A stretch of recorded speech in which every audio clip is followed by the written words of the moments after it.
প্রভাবশালীদের দখল, দূষণ আর পলির পড়ে ছোট হয়ে আসছে বরগুনার পাথরঘাটা মৎস্য অবতরণ কেন্দ্র বিএফডিসি সংলগ্ন ভাড়ানী খাল।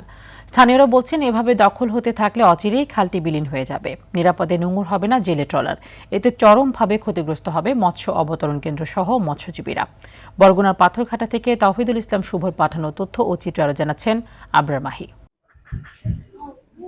বরগুনার পাথরঘাটা মৎস্য অবতরণ কেন্দ্র বিএফডিসি পাশ দিয়েই বয়ে গেছে 12 কিলোমিটার দীর্ঘ পাথরঘাটা চরদুয়ানি ভাড়ানী খাল। বিষখালী ও ধলেশ্বর নদীর সংযোগস্থলে খাল সংলগ্ন বিএফডিসি ঘাটে নোঙর করে শত শত সমুদ্রগামী জেলে ট্রলার।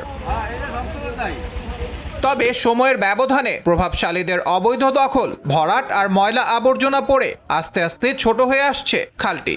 স্থানীয়দের অভিযোগ, এভাবে চলতে থাকলে অচিরেই বিলীন হবে ভাড়ানী খাল। বিএফডিসির যে ময়লা আবর্জনা, পলিথিন, প্লাস্টিক এগুলো কিন্তু এই খালে ফেলা হচ্ছে, যার ফলে দেখা গেছে যে পরিবেশ দূষণ হচ্ছে, পাশাপাশি খালও কিন্তু ভরাট হচ্ছে। বর্জ্যগুলা খালের মধ্যে ফেলা হয়, পানি দূষিত হয় এবং সেই সাথে জীববৈচিত্র্যের কিন্তু অনেক ব্যাপক ক্ষতি হয়। যারা কাজ করে